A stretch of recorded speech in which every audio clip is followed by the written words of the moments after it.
Welcome to Hoops High, Chicago's leader in youth-produced sports broadcasting and youth media education.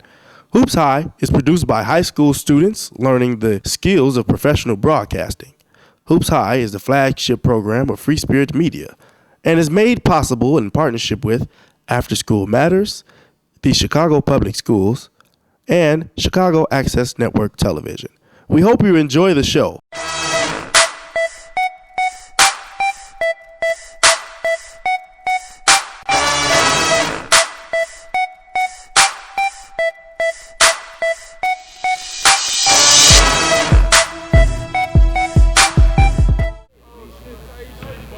And we're here at the Collins and Little Village game. Let's see how things turn out. I'm Brian Colson, color commentator. Next to me, Lamont, play-by-play. Her shot is just easy blocked. Number 15 with it. Great defense by the Collins Warriors. Patricia Hamilton with the lay-in. A lot of contact. She gets the bucket. Number 21 with it. Little Village. The lighter. Out on the Warriors, Little Village's ball. Number 24. Met by two defenders. Ball is easily stolen by Collins. Number 11 gets it. Sierra Robinson passes back off to Patricia. And a crazy looking shot. That's Simone Hightower. Patricia Hamilton sets it up at the top of the field. Passes it off to the big girl. And Patricia Hamilton passes back, but Patricia couldn't handle it. This game It's one of the best games we've held.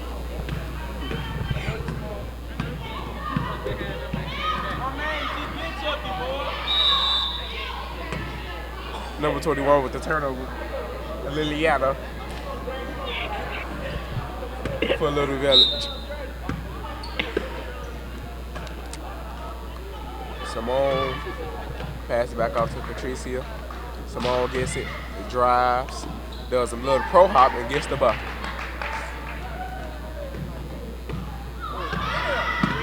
Easy steal by Patricia.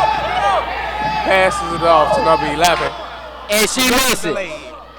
Sierra Robinson. Patricia Hamilton with another steal. And she misses again.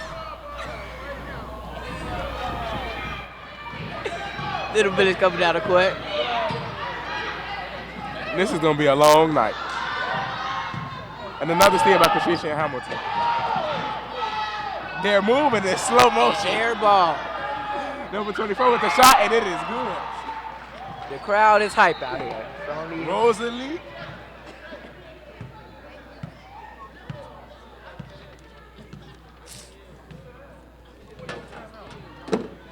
Number 21, Katura Hamilton coming down the court, passes off to number 3, Simone Hightower.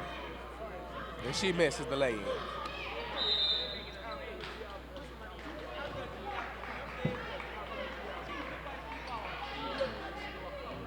Defensive foul.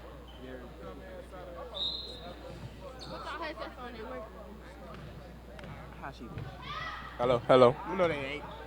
Number 21, Liliana Boytis with the ball. She is ripped up. Ripped up by number 11, Sierra Robinson. She made gets up the for her point. missed layup.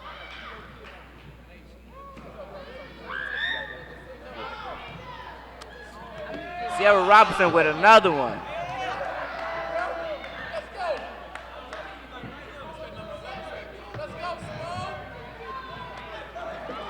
Number 21, Liliana Boytis with the ball. Passed off to number 34.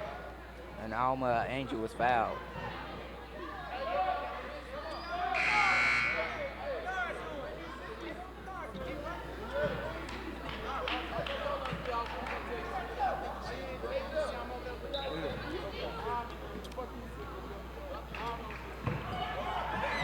Off the foot of number 15, Tashara Westbrook. It'd be Collins' ball. Sierra Robinson coming down the court. Passes off to Hamilton. Hamilton got the ball back. Sierra Robinson with the ball again. Passes off to Hamilton once again. Number 10, Alexander with the save. Number 24, Yvonne, ripped up by number 21, Hamilton.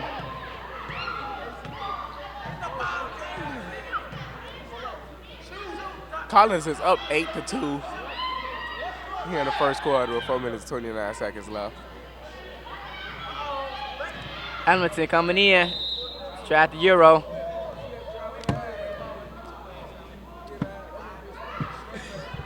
She won't get to that level.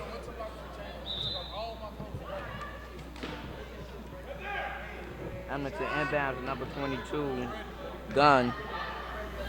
Hamilton passes number 3, Hightower. Hightower puts up the shot and it's off.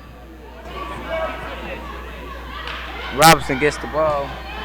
Little Village is playing tight defense. Nice little zone they have going on. Backcourt violation on number 21, Katrisa Hamilton. She's pretty much a playmaker for this team. You know, she's not doing too much passing the ball. I see a lot of one-man armies trying to happen out there. Yes.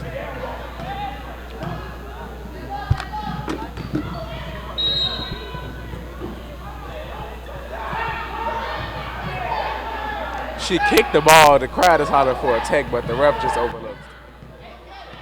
Sierra Robinson with the ball. Passes off to Hightower. Hightower puts up the shot and it's off. That's a battle with the ball up there. And another steal by Collins. Number 24, Taveta. I thought she had the ball in that one. Number 21 coming up the ball, Liliana Aboitis. And Another turnover. By Little Village. The score is 8-2 and almost at the end of the first quarter. Collins is up. 24 seconds left. This is a very invigorating game. Hamilton with the ball. Thought about it. Coming in. Spin move. Misses the lane. Does not get the point. Ball stays Collins' way after the Alabama's last touch by Little Village fans.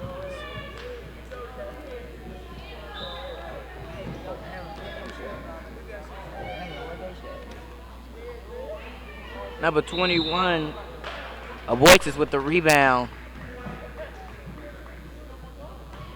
But the foul is called. Ball still going Little Village way.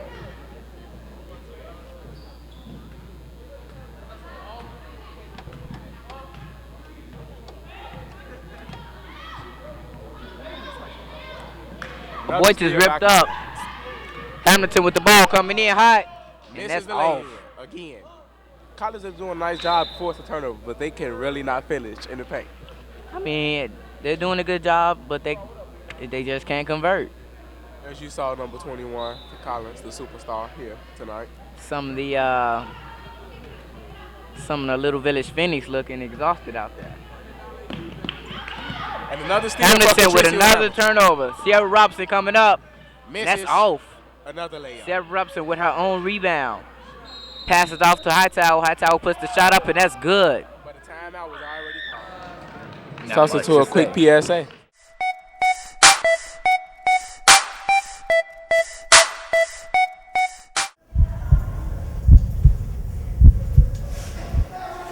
What is this?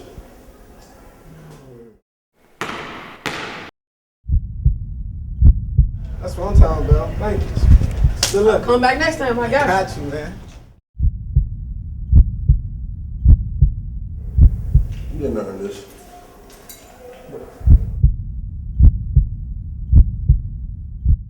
This is Derrick Rose from the Chicago Bulls, and you're watching Hoops High. That's exactly what I think their coach is saying. You better hit all other shots right now.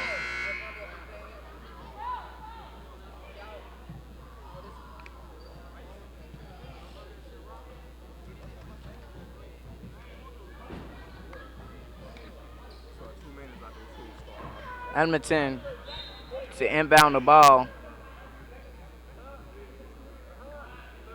Sierra Robinson with the ball, passes back to Hamilton. Hamilton puts it up. No shot. but the foul was called.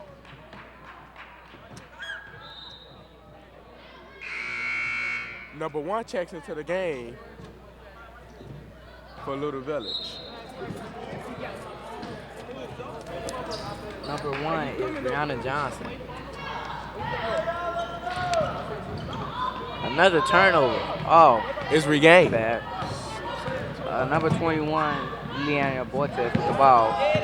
Passed it right to number 3 for Collins, Hightower. And Sierra with the convert.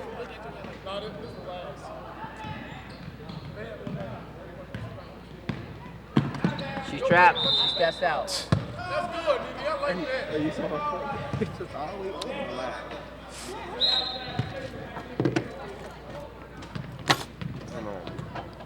Free Spirit Media strives to give students their voice and is associated with True Star Magazine. You can check them out at www.truestarears.com. Remember, True Star Ears, where teens speak the truth. Check out the Hoops High Hype column at True Star Magazine. Aboitis with the ball. Passes out to number 24. Never beats at her.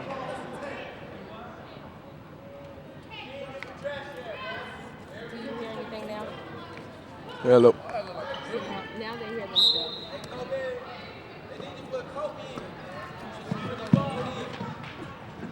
Number 1, Brianna Johnson passes right to a turnover. That was Number 10 comes in, Tatiana Alexander, and puts some points on the board. a beautiful assist by number 11, Sierra Robinson. She never looked at her teammate. She just threw it straight to her. Pinpoint pass. You can't ask for nothing special than that. It's sort of kind of telepathic, if you think Yes, about it's it. like she picked up the ball and just threw it into the hands. Like, I mean, that's a great relationship. But what doesn't have a great relationship is this score. It's 15-2, almost at the end of the first quarter. 1 minute and 33 seconds left. yeah, so back to that pass. It was sort of like something of angels in the outfield or something. What do you think they're saying in that huddle with Little Village? Let's just continue to have fun and count this game as a lesson. But you know, fun isn't going to get them the W. But they will still enjoy themselves. That's all that matters. Have fun if you're losing.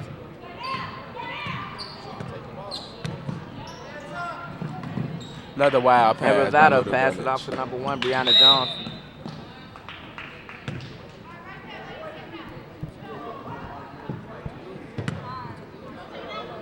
Aboitis to take it out.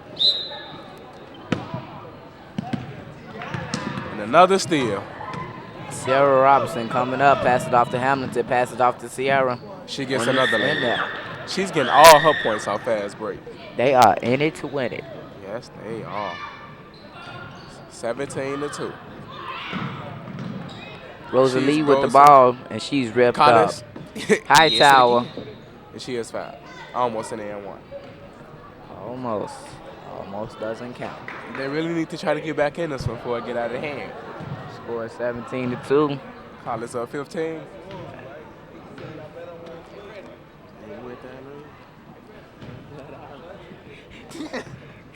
They have 3 quarters to to try to come back. Free throw is in now. The score is 18-2. 19-2. Both of those hitting the bottom of the net. Rosalie, number 24, coming up the court. Another steal. Hightower with the ball, coming down. Smooth move, and she is fouled. Didn't get the bucket. Hold tap, sister. Hotel.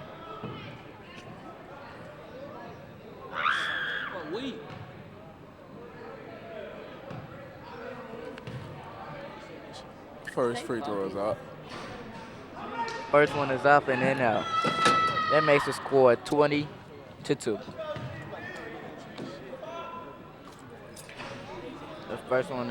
second one is off.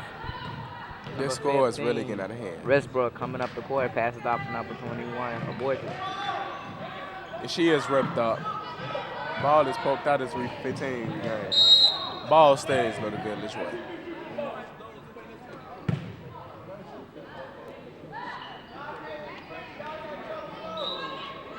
Boyce is an inbound. Pass to Rosalie Nevada. Her shot is way off. Sierra with the ball. Passes off to Patricia Hamilton, and she comes in and misses. They really need to work on those layups. Another turnover. Patricia Hamilton back with the ball. Slowing it down. Look like they're finna run out the clock. Hightower with the ball. Trying to set something up. With the awkward Three is shot. way off. Shot is very awkward.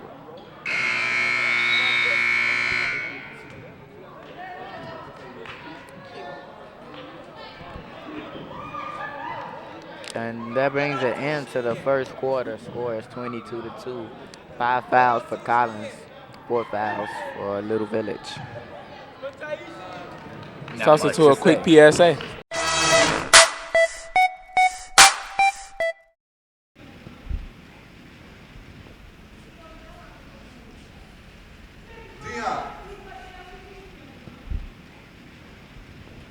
What's going on with your grades, man? Man, school hard. What's hard about it? Getting caught up by the fame, these girls, this money. How you going to the league if you're not even on the team? I am the team. I'm the best You're player not on the team. the team. You're not the team. What you are is failing. You're a student before you're an athlete. You're a student before athlete. You're rocking with Amari Stoudemire, and you're watching Hoops High. Watch it or watch nothing. Well, here in the first quarter, Collins took off, getting lots of steals and being able to finish, going to the line, finishing, which got them an 18-point lead, and now they're up 20-2. They start off the second quarter. There has been a lot of fouls, turnovers, but both teams not able to convert. Sarah Robinson with the ball. And it's knocked out. Brianna Johnson tapped it out. Patrice Hamilton with the ball.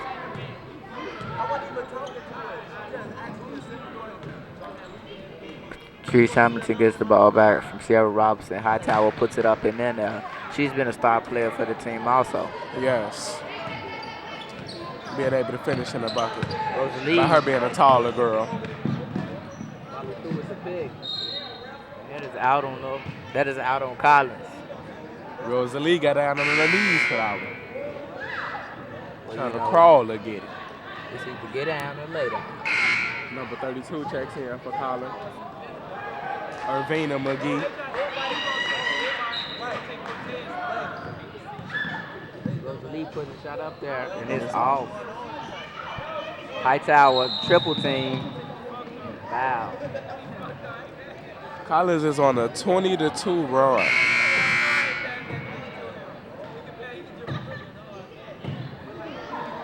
My bad, folks. That wasn't a foul. It was a jump ball.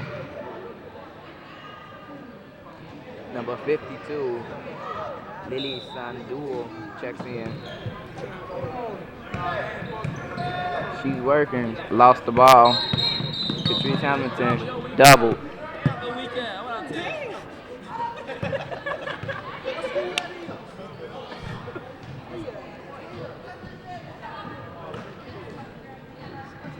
Brianna Johnson passes right to Sierra Robinson. Patricia Hamilton passes off to Hightower. Hightower makes points. Good. She's really been putting that work down there in the post.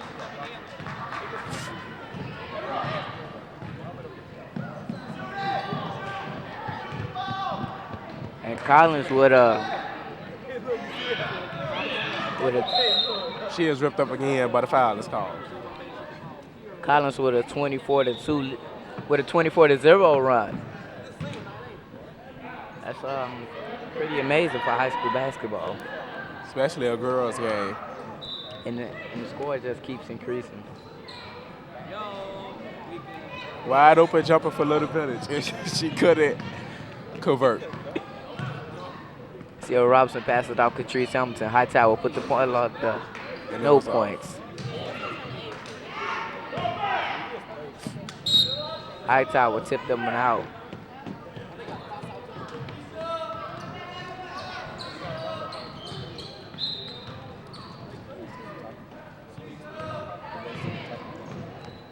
Number 21, Liliana Boytis coming up the court. Passes right to Catrice Hamilton, and she's coming in to try to convert. No good. Hightower tried to convert. No good. 3 misses, There's but a a foul is foul. called in the last layup attempt. They say the third time the charm, but not in this case. Hoops High is the flagship program of Free Spirit Media and is run in partnership with After School Matters, the Chicago Public Schools, and KNTV. This is a team effort all around, and we are grateful for our partners who make this possible. No, Collins is 7-4 in the season, and Little Village is let me get this right, 1-10. But there's always room for improvement. Pretty high free throw, but she gets it off the glass. 2 subs checking in for Collins, That will make that Giving a us- 25-2 run. giving their starters a little break. How do you think the game will change with the 2 leading scorers out? I honestly do not know. I am totally baffled. They gain the rebound. Sierra Robinson with the ball, puts the shot up, and it is no good. 24 tries to save it, but it's out of bounds. Almost knocked down the flag. Number 24, Evan Barnes. Number 15, Westbrook passes off to number 21, Aboitis. Foul is called on Little Village.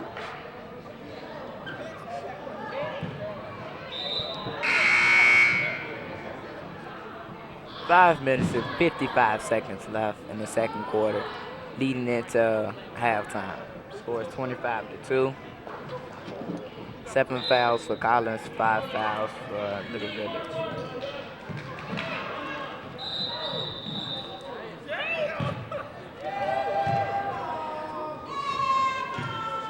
The crowd is really into this one. With a little crowd that we do have.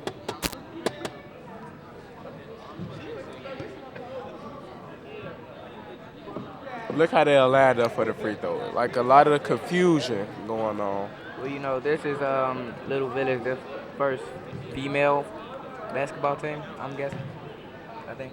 I'm pretty sure. Liliana Herrera to shoot. Hits the And free she throw. hits it. That's their first point in the third quarter, and second quarter. That's their first point in a long time.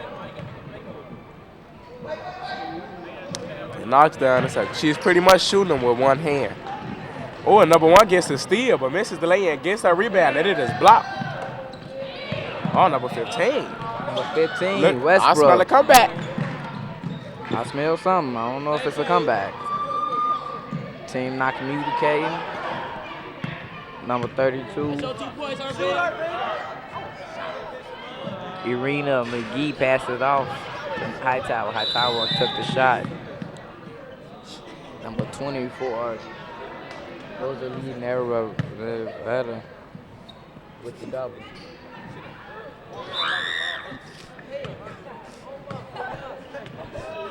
Number 4, Yasmin Murphy with the ball.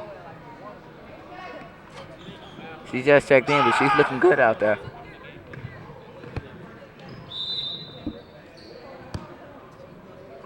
Foul on number 1. Number 1 for Little Village, Brianna Johnson.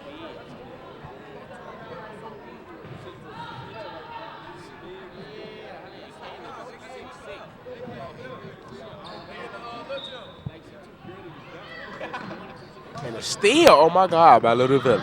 It was a good one, but they have to keep pressing. They can't just keep, passing. They got to know when to take their shots.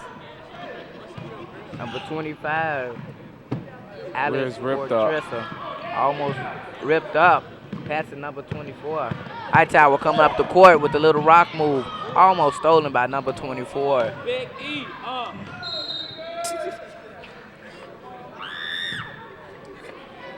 and a foul. Ball still going Collins' way.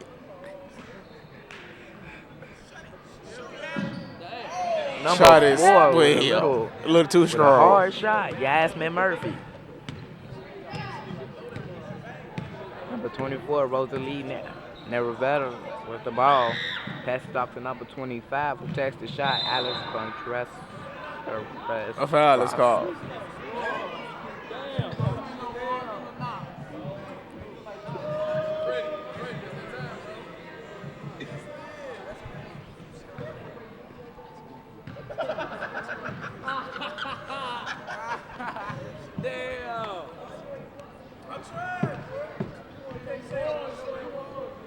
And the first shot is out. And a jump ball is called.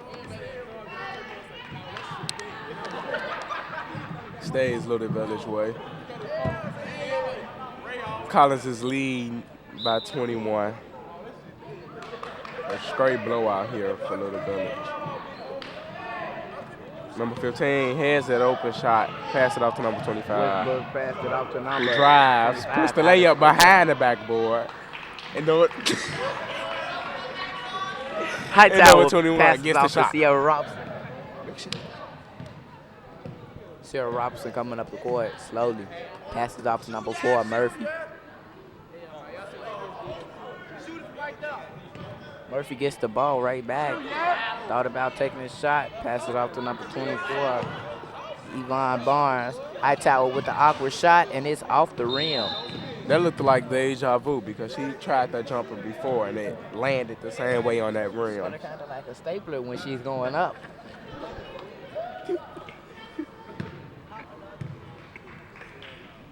But you know, everybody, you know, adjusts appropriately according to their own settings, so they can make the shot and, you know, convert the Rondell points. is in the penalty, so the foul will be having Little Village shooting a free throw.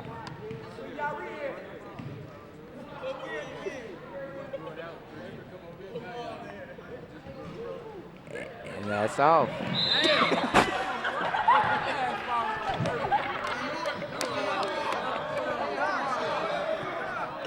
And another foul. Yeah, but what Brianna Johnson fouled very hard in a hole. Looked like a flop to me.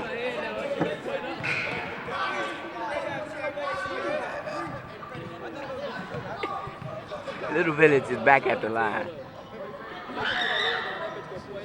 First shot is off.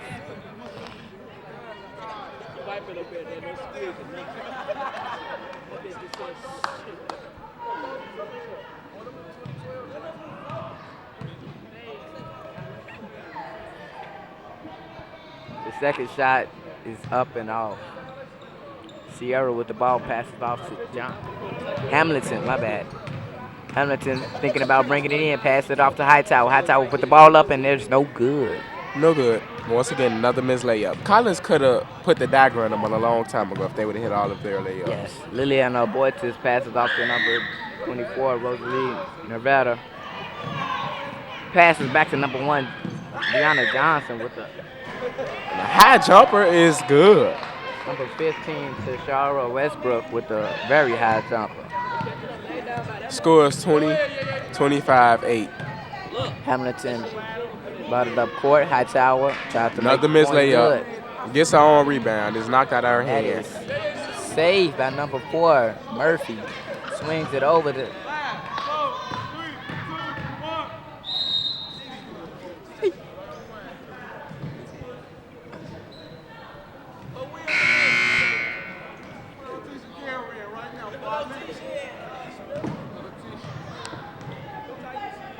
crowd still shouting coaching suggestions. Who For should Collins. be subbed in? A Hightower checks out. As number 5 checks in.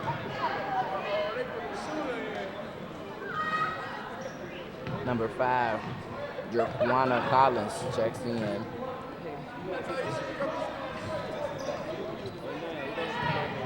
Number 21, Liliana Boitis coming up the court.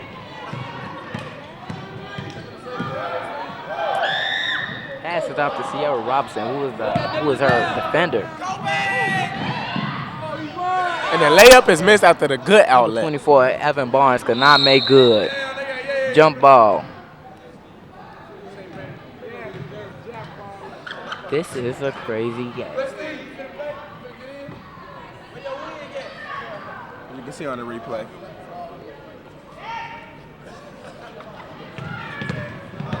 Rosalie, the defender with the ball. It is stolen by Sierra. Hamilton coming up the ball. And it's off her foot. Kick ball on Catrice Hamilton. Hamilton. Rosalie with the ball. Coming up the court, changing things up for a time. Passes off to number 21. Good pass. Number 15, Tashara Westbrook tries to make some points.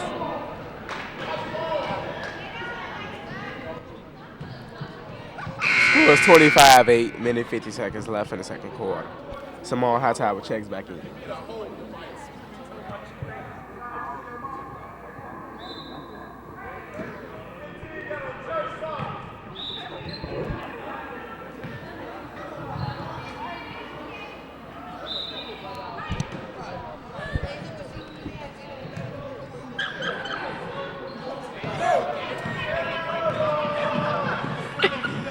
Katisha Hamilton with the ball.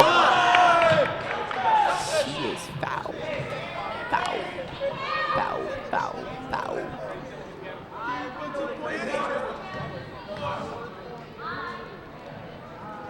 And that was an and one.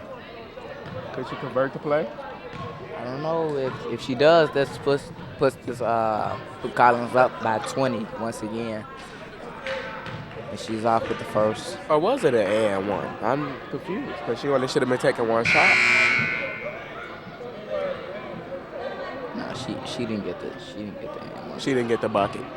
My mistake. It's okay. She's not able to hit anything.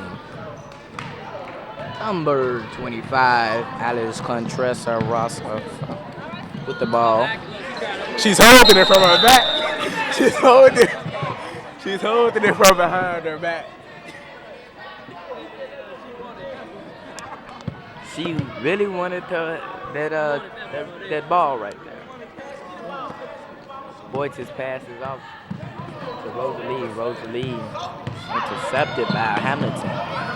Number 5, Collins with the ball. Passes back to Hamilton. High pass. Hamilton tried to pass it to Hightower. It was no good. The tower couldn't get that high.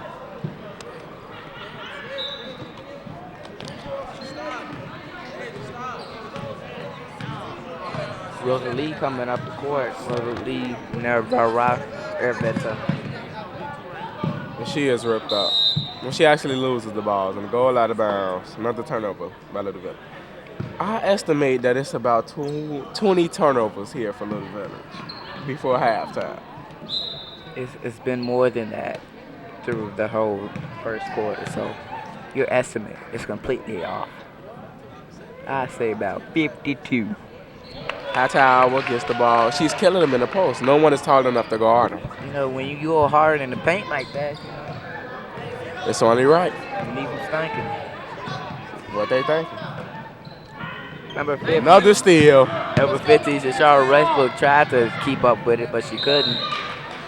And number 11, Sierra Robinson is fouled. Pushed in the back. Such a snake move.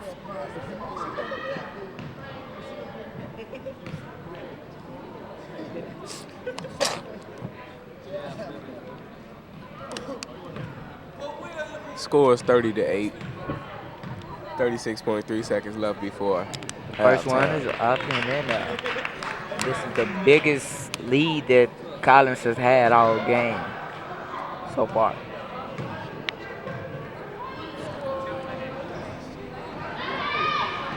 Katricia Hamilton tries to convert this into a three-point play. Hightower with the ball. Calling it a little call. Calling the isolation look like she's trying to clear it out. ISO. We got man to man. Beautiful fake and loses it. Regains it, and the foul is called. They went man to man for a little while. I don't think Little Village was ready for that. Collins is at the line. 11.4 seconds left before halftime. Score is 31-8. First one is in now, and that's her first successful free throw of the game. Yes. Well, she's been very defensive. She's got a lot of steals. Number 34, Alma Angel with the ball, passes off to number 21, Liliana Boites. Another steal. Buzzer beater. Whoa. She didn't get that one high, though. Yeah. Toss it to a quick PSA.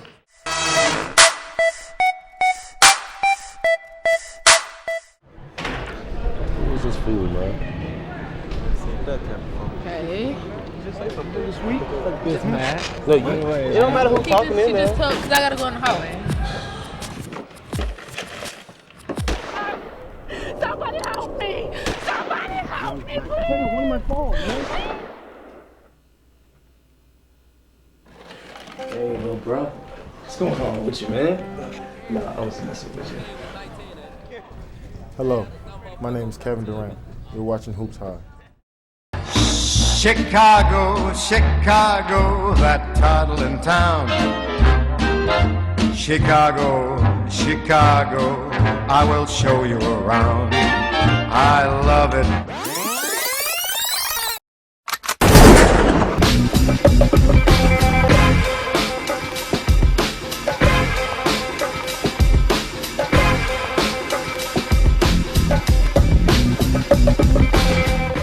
Find out what it's like for those who live in urban America's deadliest sector.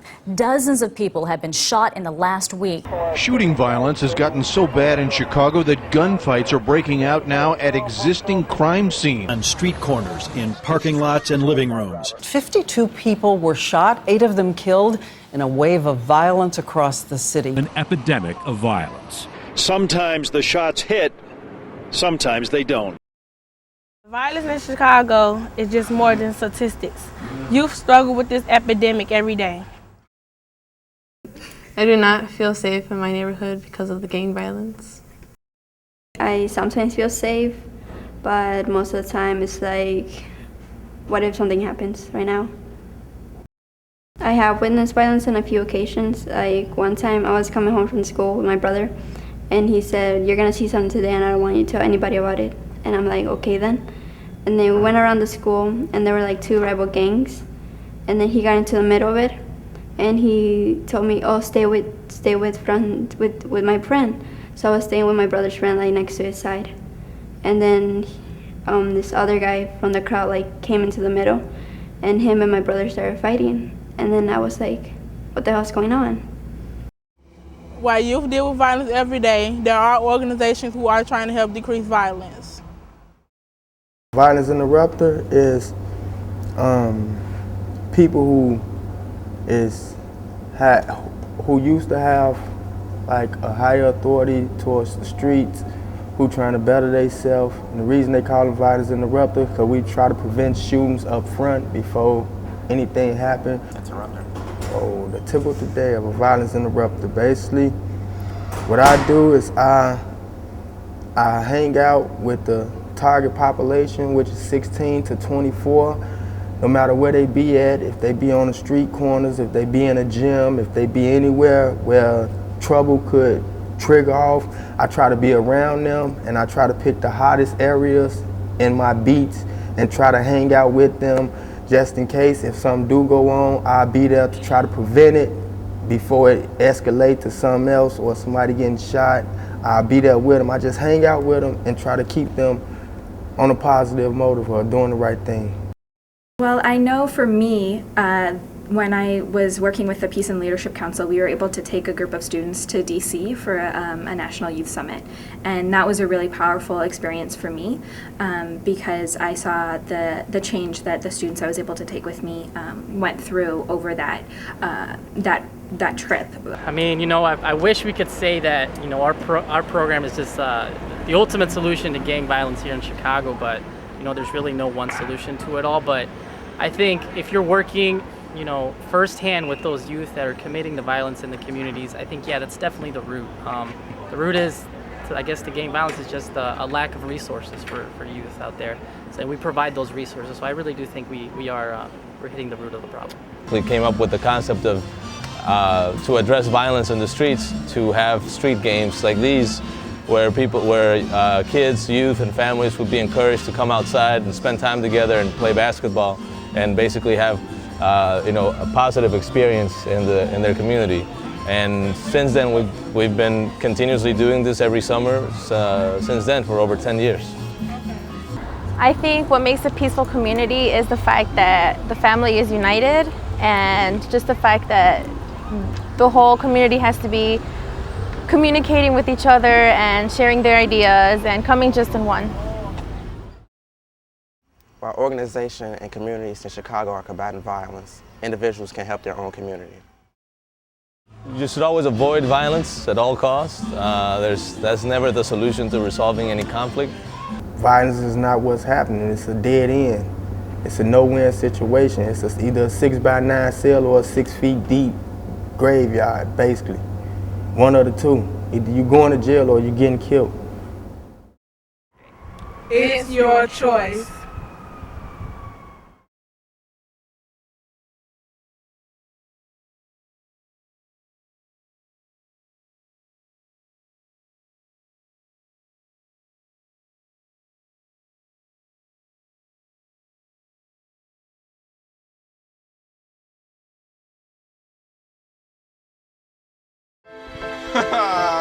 Introducing the starting lineup for your Hoops High. Y'all ain't ready. Fly boy. Uh-oh, it's the H-double. And all you other high school sports shows in trouble. The state champs is back. I hope they stay humble, cause the trophy is a must. And all the teams for you 100% game, 100% practice. No GPS needed because greatness is trackless. You can try to take it, but you can never have it. Physically examine, show you what you lack. Yeah, you just tuned in to the greatest on the west side, south side, north side, Hoops High. Yeah, every run be a shot. That's why you can catch us on TV now. Can TV, channel 19, every Saturday, 8 o'clock. Y'all already know. Prime time, how the supers get put on the camera, the youngest in the game. Y'all know y'all can't handle love. Hoops high, hoops high, hoops high, hoops high, hoops high. Kenny D, boy, production. Smash Brothers Entertainment, baby.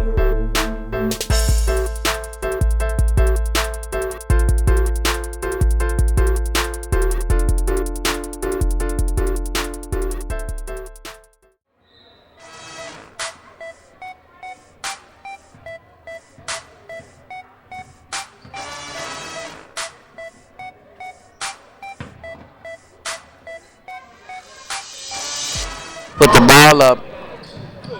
And that one was no good. Hamilton with the ball again. She coming up. She tried but could not convert it. And takes the ball right out of her hand, and she is fouled.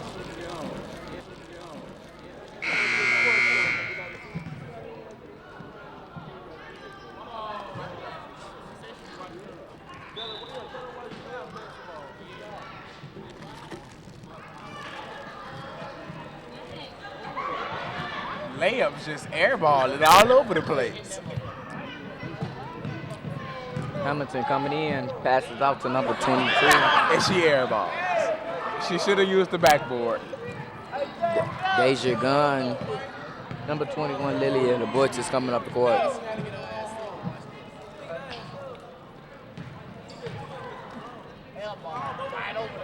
Rosalie passes off to number 23.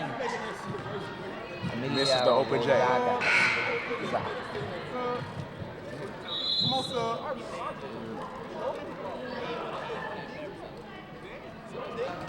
Toss it to a quick PSA.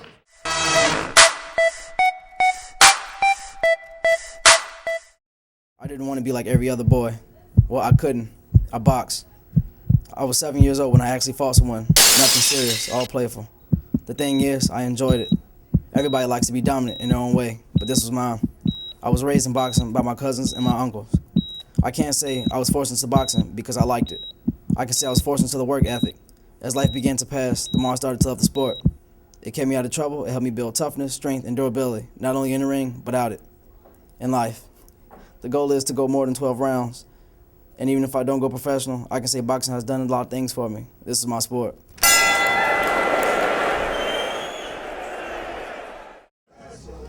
Hi, this is Scottie Pippen, and you're watching Hoops High. Well, let's get back to this game action.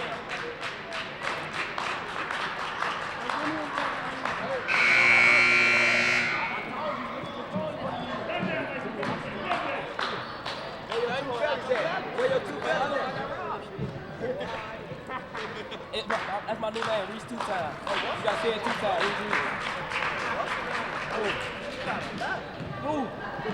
Number 15, Tashara Westbrook to inbound.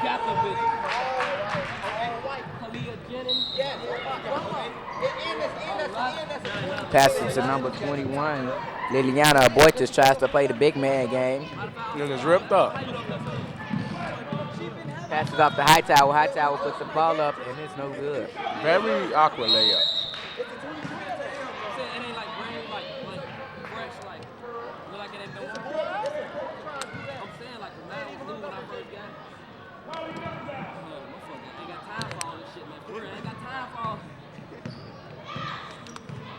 Number 24 is Rosalina Barretta. Ball poked out and out of bounds.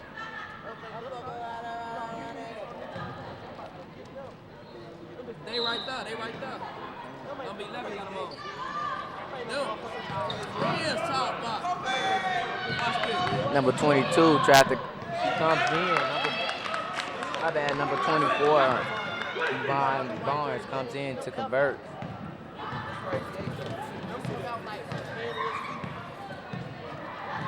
Hey, y'all see number 34 shoes?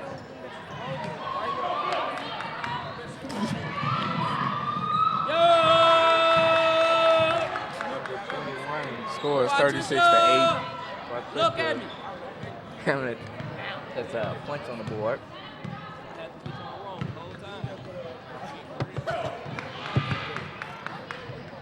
Another steal. Hightower puts the ball in the basket and mixes it all up.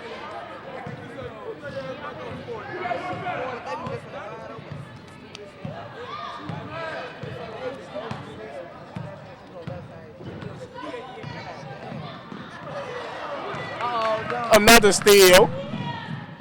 And she misses another layup. Number 21, Liliana Aboitis tries to come up with her own points, and she is successful. Could have sworn that was going to get blocked. That looked like it, but you know. Almost a 30-point game.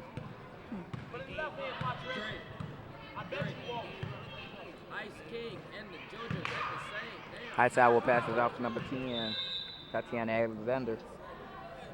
Why you ain't shoot it?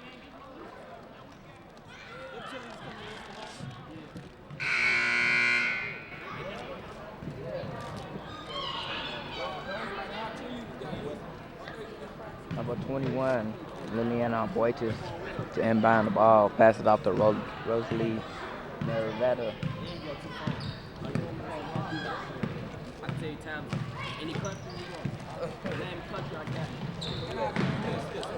She puts up a high floater, and it's no good. High y'all. Sierra Robinson comes up, and it's off. Hightower with that amazing form again and just misses. She is fouled.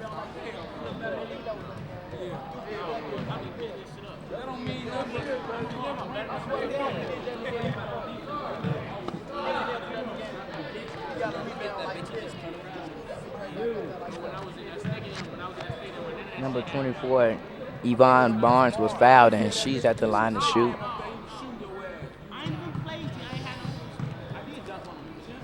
First one is up and out. That one rolled out smooth.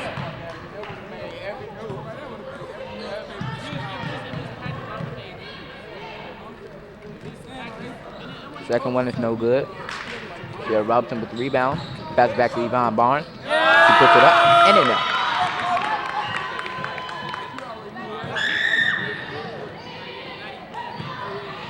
Patricia Holmes with the rebound. Pass to Sierra Robinson.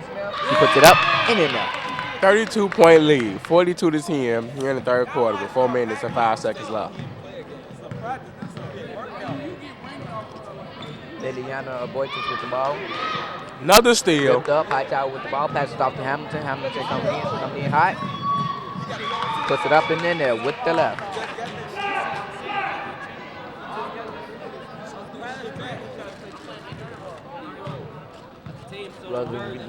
Never coming up the court. Almost ripped up. Shot is blocked. Yvonne Barnes with a good rebound. Lobbed it. Sierra Robinson. She does not move fast at all. She's so nonchalant about everything. Let number 10 get a shot. Hightower. She tried to catch it and go back over. She thought about it, came back down with it, and then put it back in. With the great communication right there. Liliana Boytis coming up the court.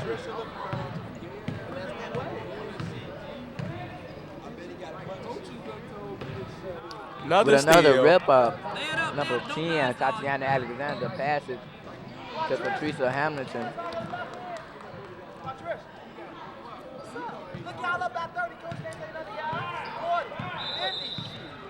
And he is right. They are up by a 38-point lead. Almost a 40 ball. The score is 48-10. Toss it to a quick PSA.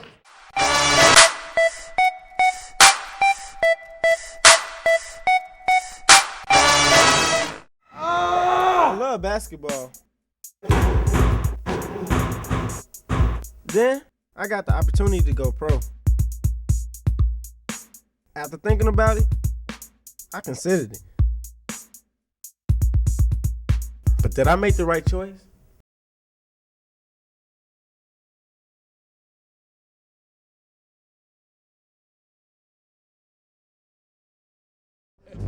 What's up? This is Ben Gordon. You're watching Hoops High. That's when no one's guarding you. Down 50. 8 minutes. 8 minutes.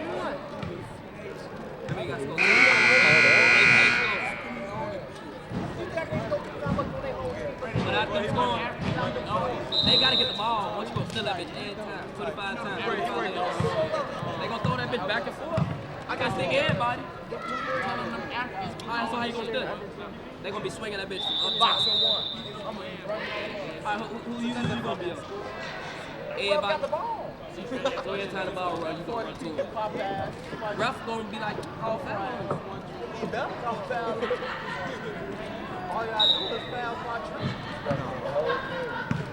All you gotta do is to the left. Number 25, Alex Contreras Rosas with the ball. Another steal. Ripped up, but she has it. She contains it. Number 52, Lilas. She best. Hightower coming up the court.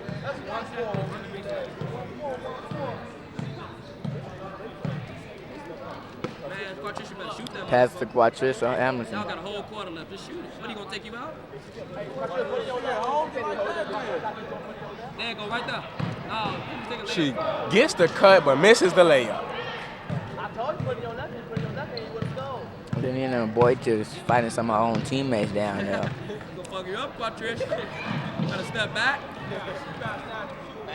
Number 15. Air ball. Teresa Westbrook.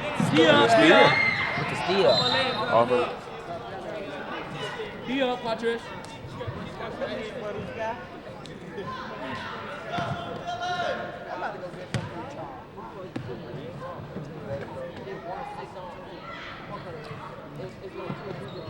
Number 52 gets it.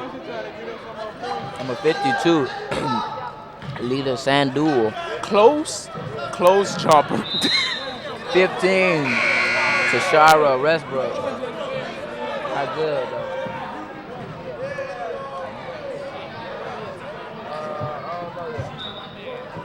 One minute and 21 seconds left in the third quarter.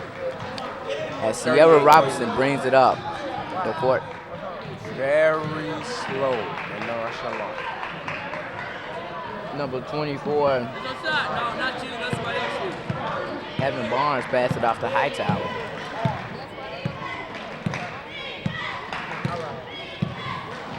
And Little Village is trying to get the momentum going for the team. They're over there chanting defense.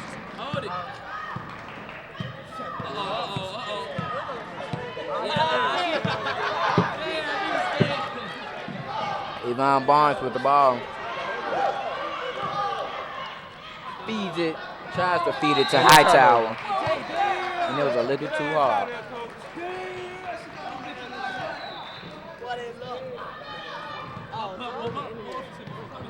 Number 25, Alice Contrista with the ball. And an air ball. Number 10 coming back up the court. Tatiana Alexander feeds it to Yvonne Barnes. And there was a split done down there. Oh, hoop, she's okay. Tragic. Just tragic.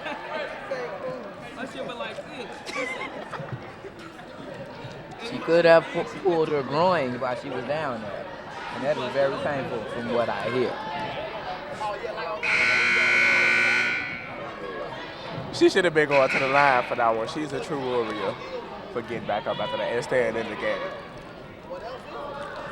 You know, some male players would have went straight to the sideline. Yes. Simone Hightower, another lane. Puts it in there. Would you make that 50? Lead. 50 to 10. 50 to 10. 15 seconds left here in the third quarter. Do you think they can get a 60-point lead? Anything is possible. All you need is a dream. And a block by Simone. Sierra Robinson. Coming up. This is the buzzer beater. That buzzer beater? Sideline reporter for a quick interview. Hi, I'm here with Coach Hallberg from Collins Academy, assistant coach. Well, Coach, you're up by 40 actually in the beginning of the fourth quarter. How is this game going, and what are some things you need to work on, coming into the fourth quarter? The girls are playing really hard. They're a young team, so we're trying to work on our man-to-man defense. They're still really struggling at seeing, the ball at all times and helping out when they get beat. So we're definitely trying to work on the man-to-man in the fourth quarter. Yeah, and you mentioned that your girls are a young team. Most of them are sophomores. So what are some expectations for them in the upcoming years? Well, this is a learning process this year, but we expect dedication and building on the foundation that we've started this year. So continuing on and taking leadership like our two seniors are right now. Well, thanks for your time, Coach, and we're going to pass it back to our announcers.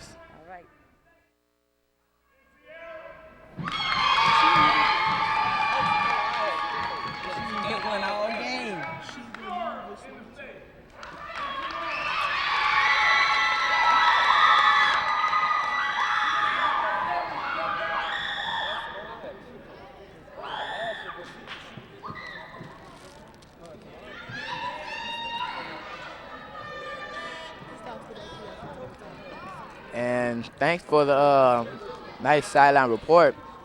But right now what's going on is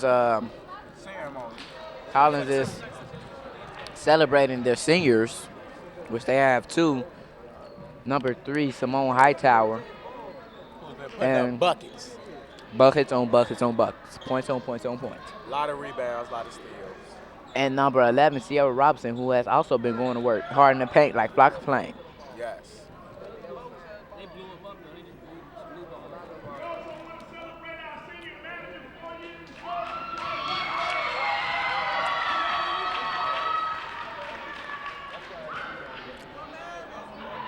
And they just celebrated the manager, too. Team manager. I didn't really get her name, but yeah. For serving high-quality H2O. Now that's some good H2O.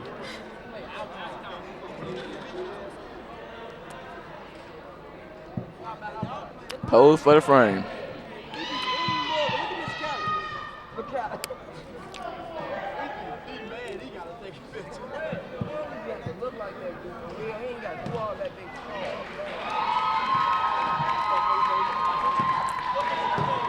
The team showing support.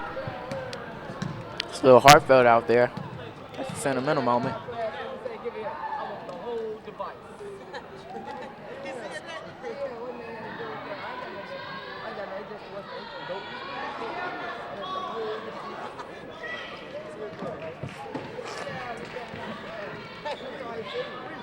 And I guess we're gonna get back to some game action.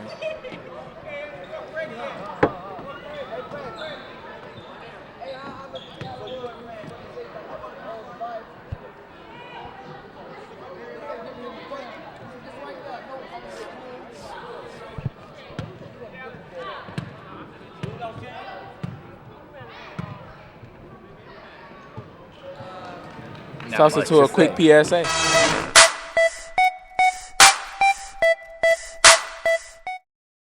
You should come with me over his house. No, I don't think so.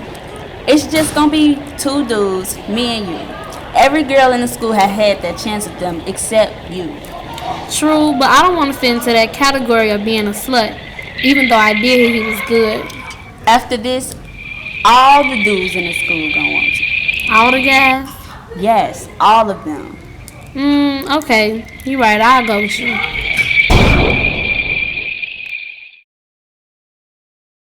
Hey, I'm two-time Olympian and former NFL football player Jeremy Bloom, and you are watching Hoops High. Number 32.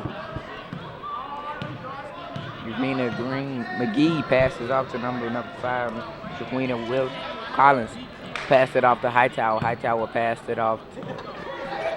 You can tell the plays that they are running. Like it's a practice game here. And Simone gets another bucket. It does look like a scrimmage game. 42-point lead. The energy is just drained from Little Village bench. They're still playing hard, though. And the layup is made by number 52 for Little Village. Puts a little juice in their bench over there. Collins is still up 40. Little Village trying to fight for this one.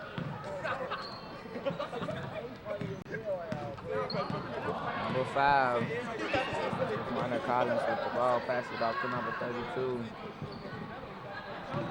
Irina McGee passes it off. Misses the lay-in. Simone catches and misses it. Gets her rebound and puts it back in. Simone, she's an excellent player out there. Yes. She's never off the scene.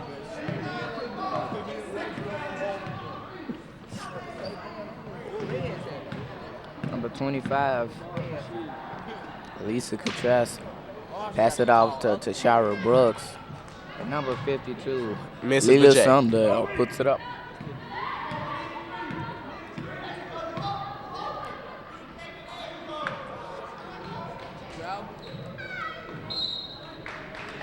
Out of bounds by Collins.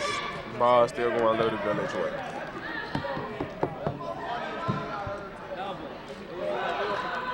Number 1, Rihanna Johnson has the ball. Pass it right to Sierra Robson on the opposing team. Quatrice Hamilton, my bad. Passes off to Hightower. Hightower waiting to see what's going to happen. They're running that same play. And she passes off to number 32, Irina McGee. She passes number 5, Jaquana Collins. Careless It's to play. Shara Brooks with the... Tried to save that one, but no luck.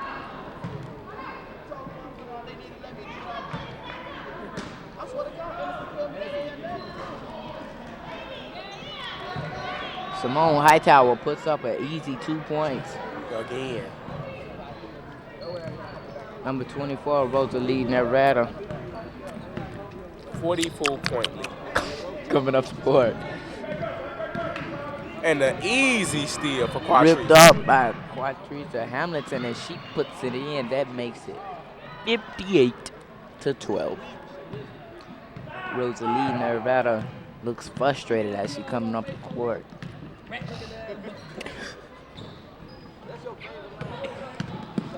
Quatrice passes off to Hamilton. I mean, how bad? Quatrice Hamilton. And she airballs. Pass it off to number 11, Sierra Robinson. It ain't gonna touch the left hand. Make it touch it one time. Put it in there one time. Just touch it. Just tap it a little bit. She dribble to the left with the right. Watch this. You finna get it. You know you finna get it. And the crowd predicting what's gonna happen. Look, that motherfucker. One hand. Passes off to Hightower. Hightower sitting there. Passes back to Quatrice Hamilton. And she passes off to Ivana McGee.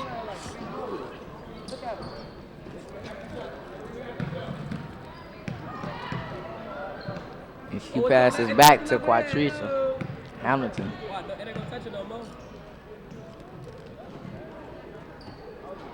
They're looking to just run this clock down and get this game over. McGee passes back to Quatrice. Advances for the steal. Number 11, Sierra Robinson passes back to Quatrice. No, they touch on the left. All right. Quatrice, just dribble over there one time to the monster 8-30. Sierra Robinson coming in, puts it in there. That makes it 60-12.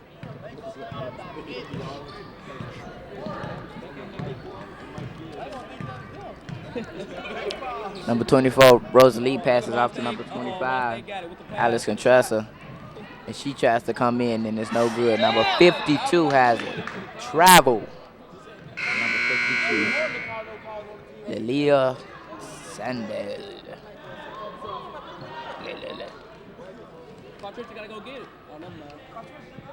Almost a 50-point game. Collins is up 48 with 2 minutes and 30 seconds left in the fourth quarter. Shit, you need 21? That's your jersey, though? Here you go, right here. Hightower passes off to Quatrice Hamilton, and I'm hearing myself say that a lot. So far through the whole game, some players to look out for: Collins, Quatrice Hamilton, Simone Hightower, and Sierra Robinson. They've been really putting it in.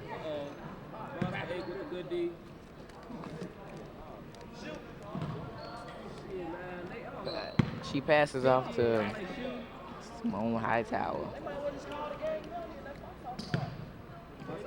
Hightower passes off to Quatrice. Quatrice passes off to McGee.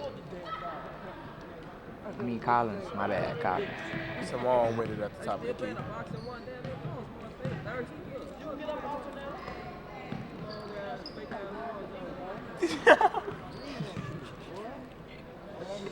Simone Hightower, they just swinging the ball a lot. I don't even think they're trying to, really play anymore. This one is pretty much in the bag. It's 1 minute and 19 seconds left. There is no way a comeback can happen, or is even inevitable, or could even be thought of. They're almost up 50. And that's that 50. Makes it 50. 50-point lead. Little Village is just drained. As you can see, number 24 bringing up the court, looking as if she want to throw in the towel. She passes off to number 25, Alice Contressa. Passes back to number 52, Lelia Sandel. Contressa with the ball back. Tries to pass it back to Sandel, but Rivera gets the ball. She passes to Johnson. Johnson tried to shoot, and that one is blocked. Shaq and Kobe style. Simone with the balls, gets tied up.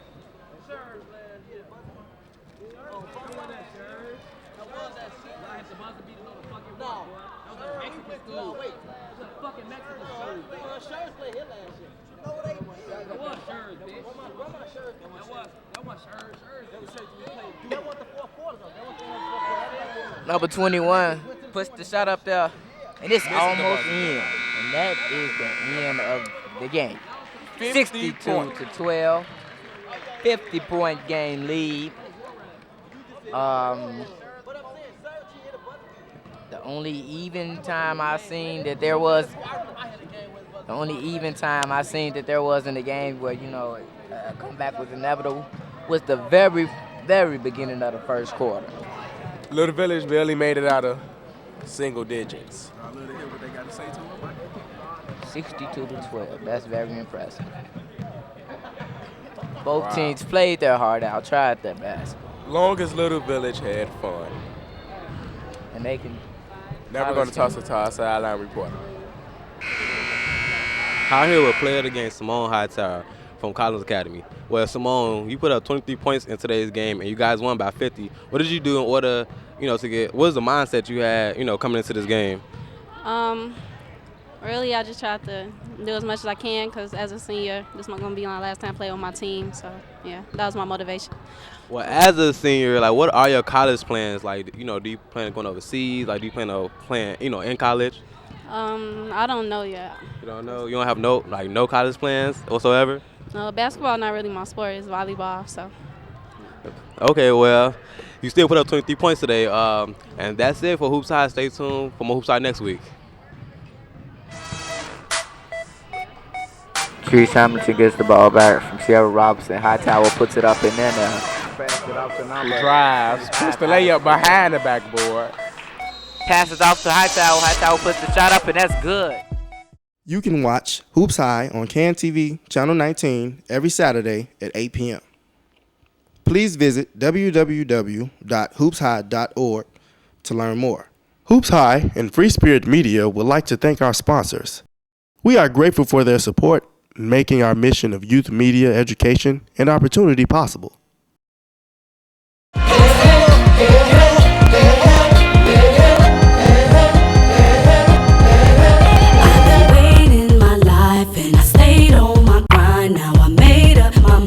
It's been way too much time. It's just impossible. It's impossible. I don't wanna hear that bullshit. I wanna hear that official. Kanye and that twisted shit. That's so impossible to get it. Get it? That's so impossible to get it. Get it? That's so impossible to get it. Get it? Rolled up then. Lit it, smoke a little but don't admit it. Do it like I did too late. I did it, the controversy can't worse me, man. I'm eating but I'm still thirsty and thirsty. What is you saying? I gotta do it with a couple of niggas that's Thursday, man. Why the hell is I'm worrying? I've been out the bins with the perfect team. Man, your life must be perfect, man. Look at how they came up with the perfect plan. It's impossible. Got strip clubs playing gospel. Flow so sick in the hospital. You know I jab out like Pacadoo. You know you throw your dollars when I rock with you. Since Michael Jackson ain't rock with you, I know this shit's unlogical. Maybe cause you did the impossible. Maybe you really did the impossible. Yeah. Yeah. Yeah. Way too much time. That's why.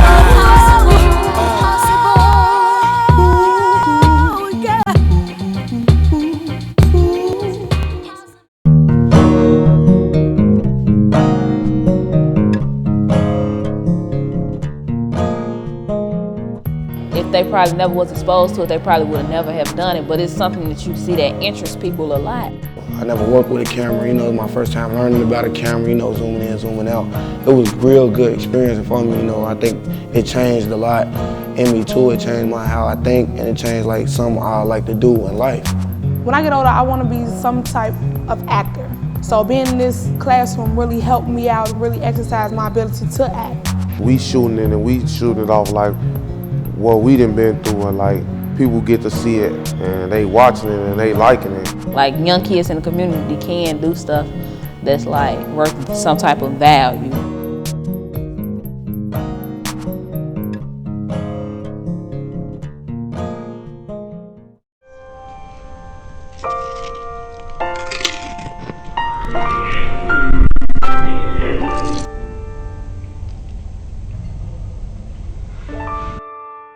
Did you know that childhood obesity has more than tripled in the past 30 years?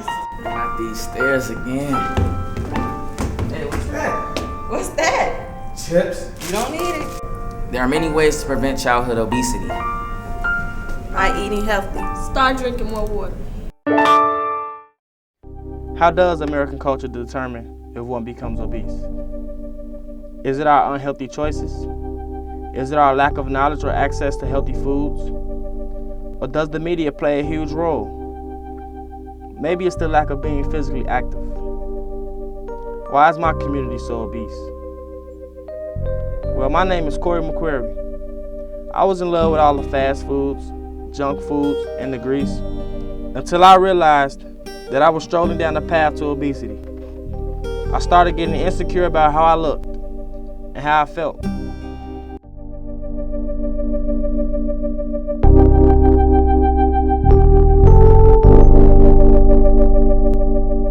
Struggle. Unhealthy decisions. Fat. A lot of food, People big, man. Epidemic in the United States.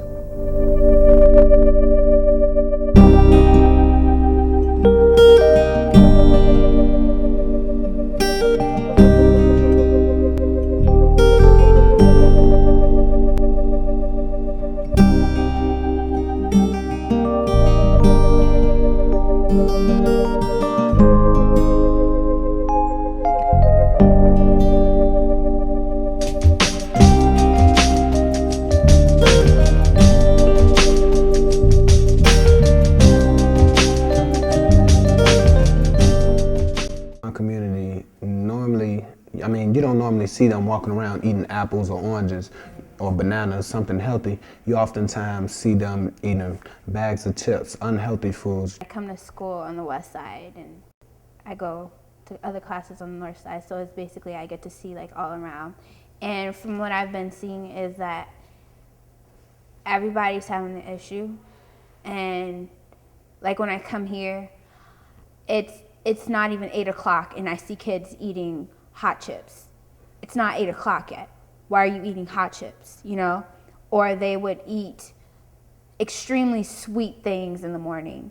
And it's like, why are you eating this? This is not healthy. It's not a balanced meal. I mean, if you walk down the street and just sort of observe things, I would say quite a few people are overweight, are obese, as we say. Of those people who we see who are type 1 and type 2, 99.9% of those individuals are obese. Obesity technically is a body mass index of above 30, okay? So if you have a body mass index above 30, then that classifies you as obese. Someone who's not in a proper weight according to age, size, and stature.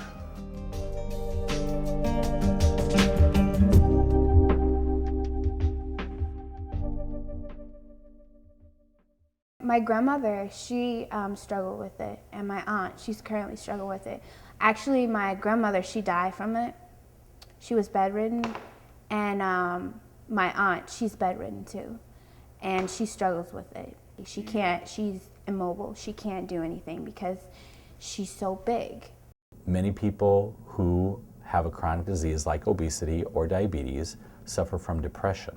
1 of every 2 people who has diabetes will have a heart attack at some point in their lives. But the main ones that affect this community are hypertension and diabetes.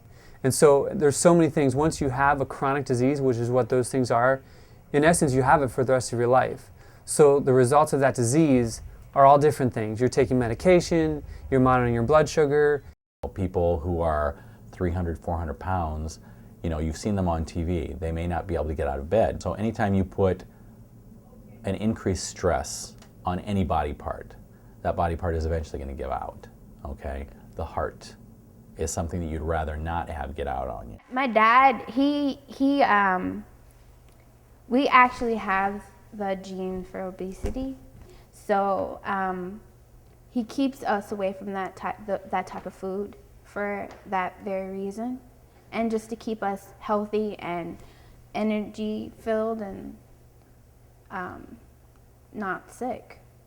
I'm motivated by my physical appearance, I guess. I play baseball and it consists of a lot of running. I oftentimes work out by myself when I'm at home. You can lift weights at home by yourself. You could basically do anything that deals with exercise and movement. I work with a gentleman. He was plus 364 pounds.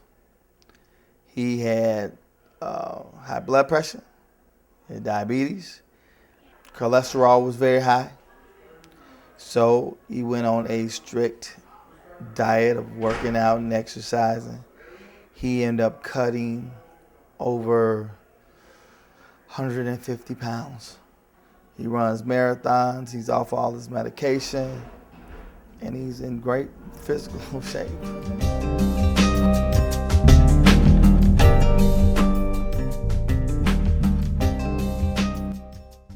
We get people more active, the community is going to be safer, it's going to be healthier. You talk about, if you look at the cost of healthcare, and I know oftentimes in this community, the mindset is not preventative care, but reactive care. So when you're sick, when something's really, really bad, then you deal with it. And where do you go? You go to the ER. When you go to the ER, the costs are so much higher than if you would go to a doctor and be able to really control things, control diseases before they escalate to the point where they're an emergency. For somebody who's got a chronic disease like obesity or diabetes, or cardiovascular disease, or another problem is they need to be active every day in some way, shape, or form. People should just go out and, start to kind of walk for an hour or play basketball for an hour, or do something very strenuous for an hour until they build up their resistance, to the exercise. I think they should really get out and exercise. It's something that we don't do. We jump in our cars, we drive everywhere, but we don't exercise. We don't watch what we eat. We don't do anything. We just become couch potatoes. I believe a way that we could prevent obesity is basically having healthier food habits and choices, choosing to eat the right thing. One way to encourage healthy behaviors is to get children, teenagers, active in a sport, to have them go out for a walk, with the sun shining, even if it's wintertime, get them out to breathe the fresh air and to work off some of the stress, and their mood will benefit from that. I don't think it is enough parental control over what kids eat, because it starts off young. If you let your kids make unhealthy decisions when they're young, they're going to grow up and they're going to think that that's okay. So another way would be to get more involved into physical activities like running around the park in the morning or jogging, walking around the neighborhood, just little small things that can help. You can even pick up a sport, play baseball, basketball, football. One prevention of obesity is to move more and eat less. Cut out all the grease that you eat. One way to combat obesity is to understand what it is and understanding what resources exist to help people overcome or combat the problem. My appearance was something that was important to me. So I started exercising, eating better, and making healthier choices for myself. And today, I remain physically active and physically fit, and hope to motivate and encourage others in my community to overcome the problem of obesity.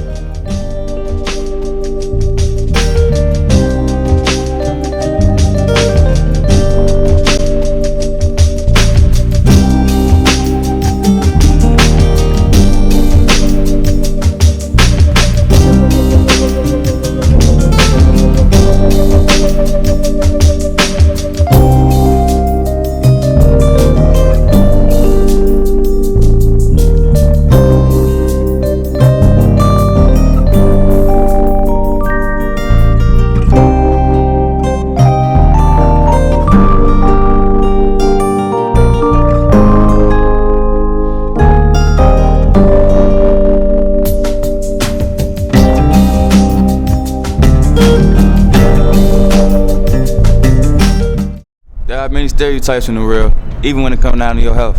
Eating disorders are often seen as a white thing, but it affects the black community as well. Where I'm from, being thick is what could get you a man, or at least a little notice. But without any meat on your bones, you're known as a nobody.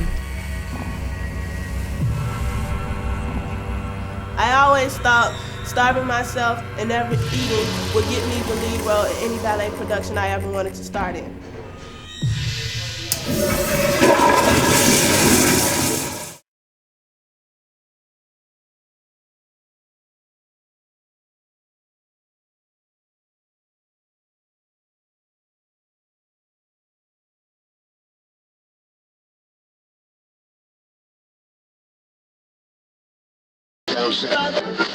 One that's been genetically engineered. Days, 80% of the corn, cotton, and soybeans are the products of biotech. Crops don't leak out. We have domesticated crops. According to a report in today's issue of the journal Science, genetically modified corn. Americans have been eating genetically engineered corn. Genetically modified. Genetically engineered.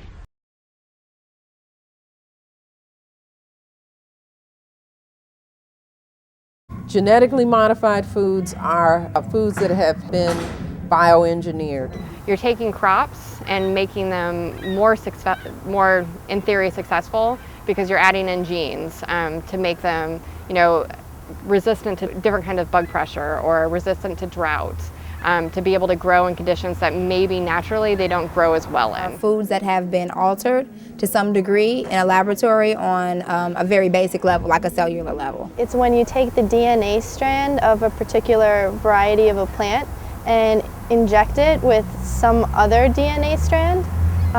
So you're creating these plants that are like super hybrids. Come from foods that can't reproduce, that are somehow manufactured and aren't coming from a natural source.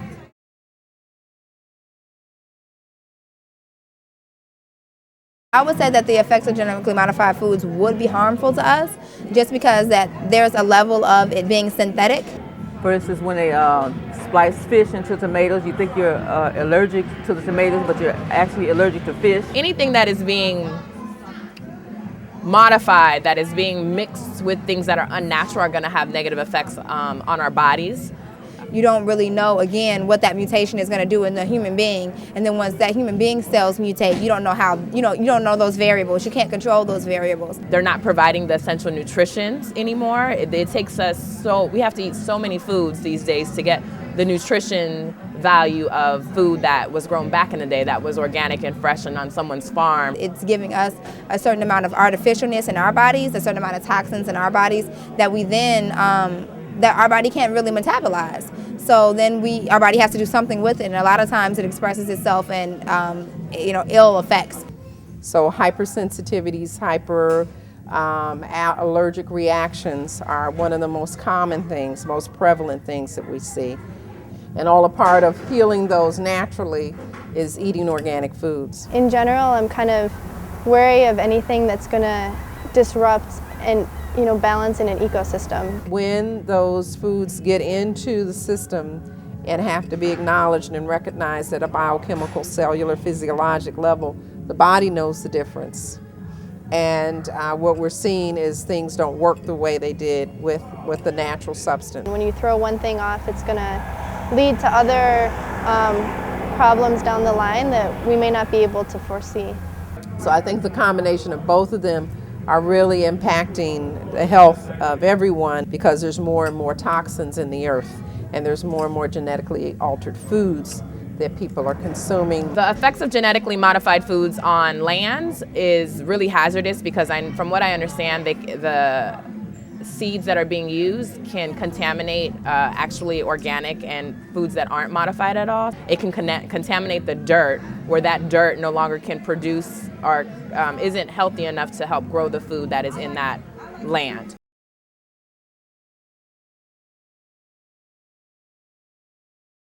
Genetically modified foods are definitely pumped to low-income communities. Genetically modified foods impact low-income communities probably more than any other community because these foods end up being cheaper than organic foods, and so there's no Folks who are on a fixed income can't pick and choose the kind of foods they get to eat, or only can to a particular extent, and they're going to take and buy what's affordable.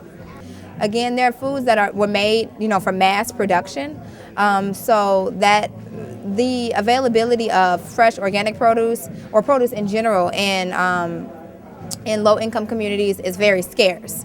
Most people are on diets of meat and fat and sugar.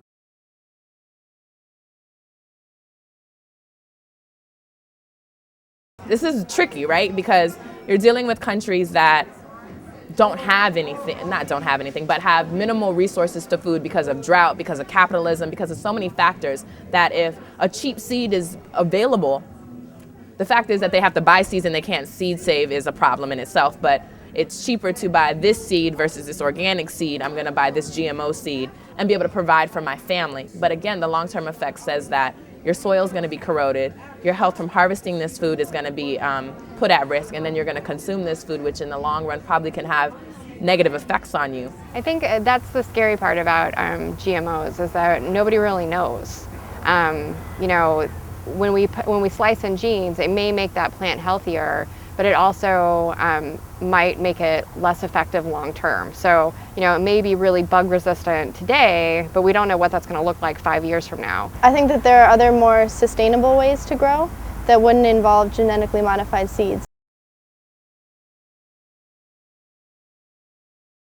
I think that they will probably plan to keep making more and more varieties of genetically modified foods, just because then they can have the rights and all the resources that would come with the seeds that are distributed that are genetically modified. Well, I mean, it's on the table now, and the USDA just passed a bunch of GMO laws, and that stuff's really scary. So, I mean, I think it's only going to expand.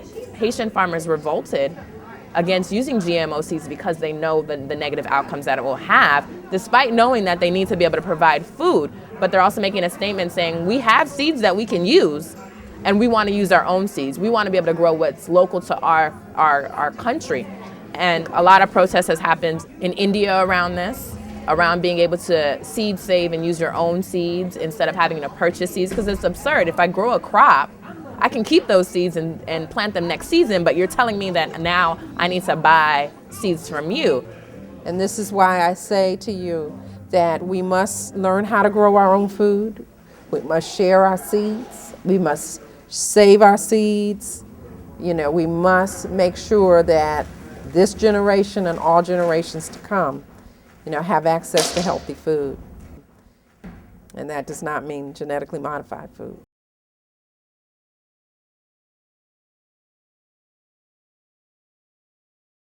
Growing Power is a nonprofit. We are based in Milwaukee. We have urban farms all over Chicago, and our huge emphasis is working in communities with youth.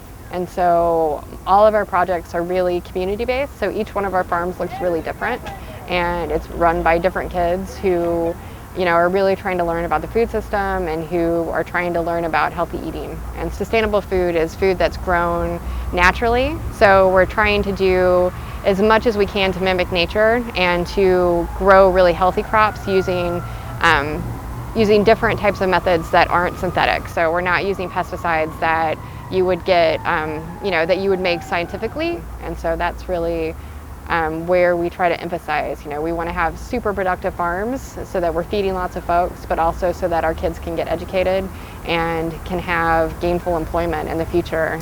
The Healthy Food Hub is just a little over a year old. It started out of a demand in the community for access to healthy food. There are an array of foods, the different varieties, how to prepare it more healthfully. People were literally bringing recipes for people to share to the market. It was an absolutely beautiful experience, and we opened up the Healthy Food Hub. I eat organic food because it makes me strong.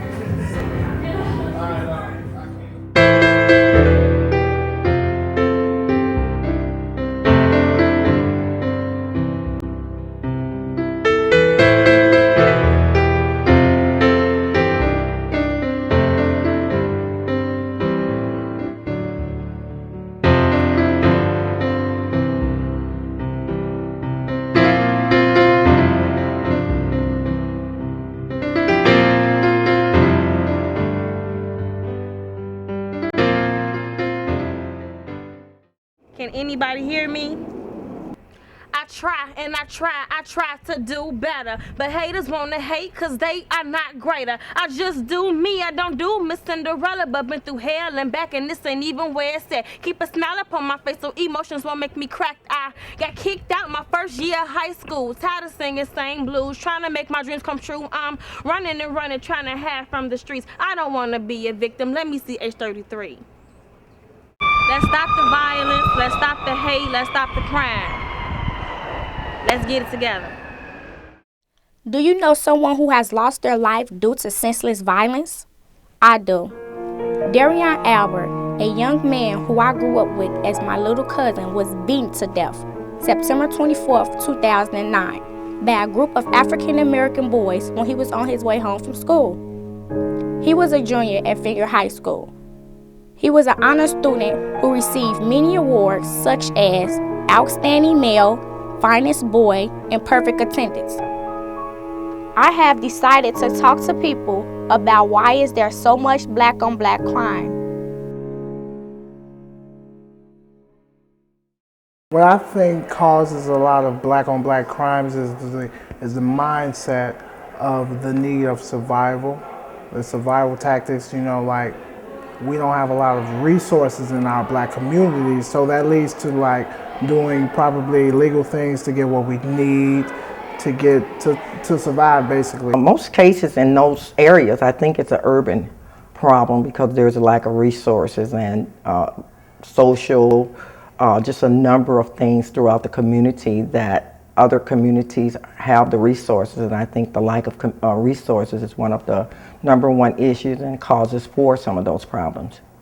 Violence includes an act of physical and emotional pain towards yourself or others.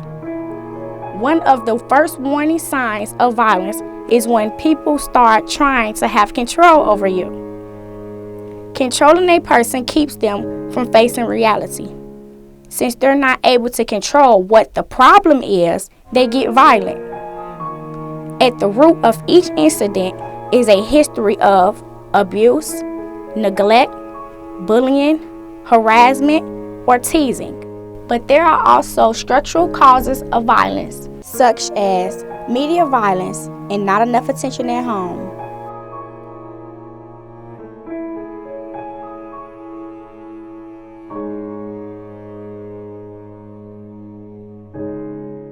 Recent research that was done by the Mikva Challenge group here in Chicago. And they polled, I believe, close to 800 Chicago public high school students. And they asked them, I think this was about 2 years ago, and they asked them, what are the major factors that influence violence? #1 was not the police and police brutality. It was not the gangs. It was not poor schools. It wasn't even guns. It was the media. I think media plays a huge role in our lives, and it continues to play more and more of a larger role in our lives. And media is really violent, and it's normalized to the point that we can look at, you know, really violent or explicit materials or movies and not think anything of it, or we are entertained by it. The eyes and the ears are the windows to one's soul, I believe. You cannot tell me that the things that you constantly feast your eyes on and feast your ears on don't impact your outlook on life. They absolutely do. That's why I think media is so important and getting balanced perspectives all the time. You don't have any guidance or role models for women and then role models for males, which is what we need, which is the same thing that we lack in our community also. Like in this neighborhood, people don't care about like what your feelings is, you feel me? You can't show your feelings out here. You can't be nice to everybody, you know. You gotta, you feel me, stand up on your own, get yours, you feel me? Don't let nobody take what's yours. Because if you're exposed to a lot of violence in your earlier years in life, and if you don't have that shepherding love support from your parents and an environment in your home, that can also be one of the #1 causes.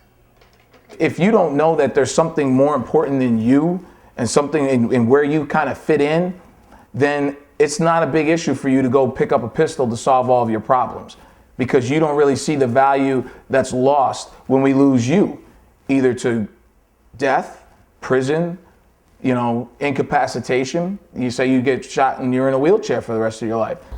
I had done some things in the past that I shouldn't have did that got me in this situation.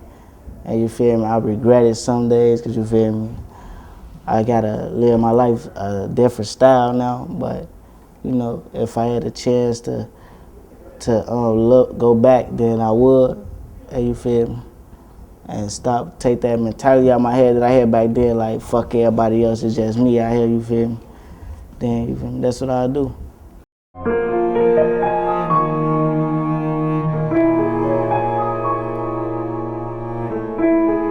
If they're not getting positive attention from somewhere, right? It doesn't have to be in the home, although that makes the most sense, and that's, you know, where they spend the most of their time. It's supposed to be a safe place.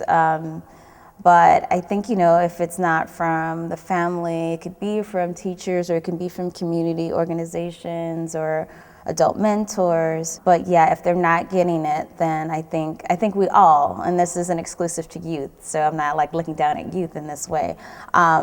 If we're not getting attention, we're gonna seek it out one way or another, and it's not necessarily gonna be positive if we're not used to positive attention.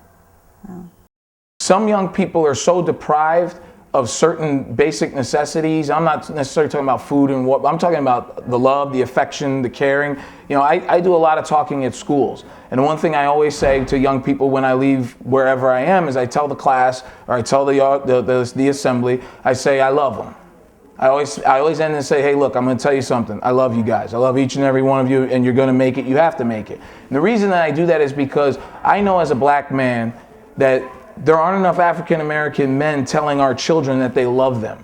Having a missing parent can affect a child. I think, though, it's more complicated than saying that, you know, someone didn't have their father around, and that's why they act a certain way. Teens that aren't getting enough attention at home, and teens that may be getting enough attention at home. I think it's the amount of attention that they're getting.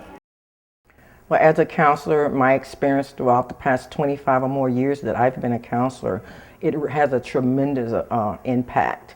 And the person is not able to get through that, especially if they're not receiving counseling or going through support groups and getting that kind of help that they need to overcome some of the issues that has been instilled in them for many, many years.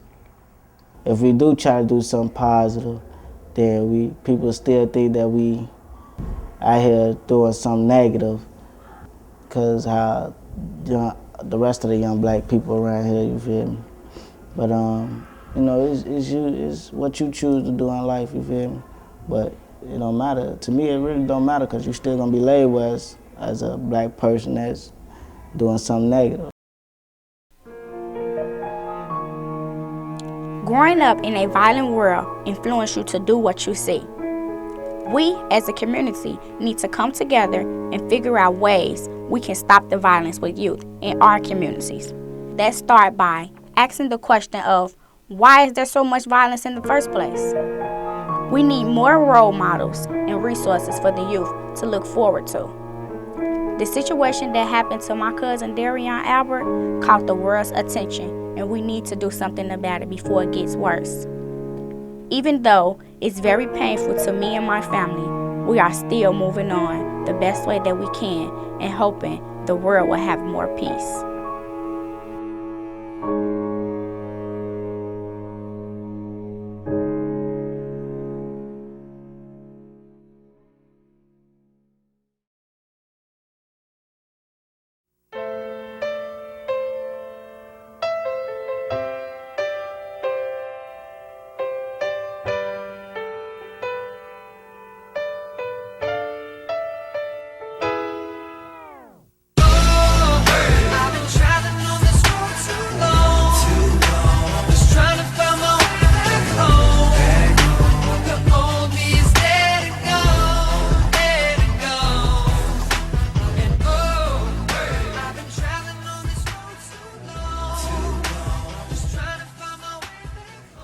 Communication, a word that is very important. Dealing with any type of relationship, the communication is the key to success. Parents, sit down and have a talk with your children. it would make a big difference.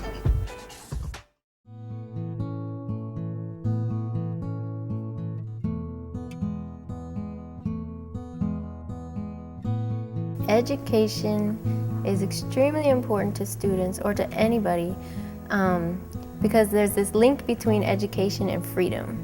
And so if you have an education in the society we live in today, you have more freedom to do what you want with your life.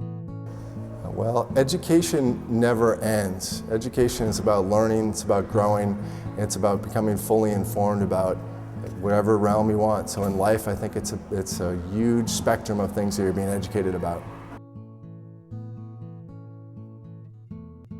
Okay, so education is this process of learning. And so in order to define education, I have to define learning. And learning is your ability to acquire skills and learn and grow in those skills over time.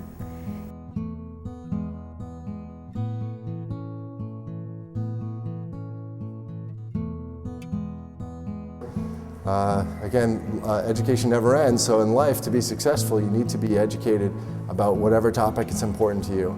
And so it could be social interactions. You need to know how to relate to people if you want to be successful in a job or successful in school. If you want to be a lawyer, you have to be educated on the particular skills about law and how to be prepared. In most any field nowadays, to be successful, you need to know how to write, how to communicate, how to do research, how to synthesize information. So those are some clear values, and they can apply anywhere. And so you need those things to be successful. Without them, it's hard to be successful in so many ways.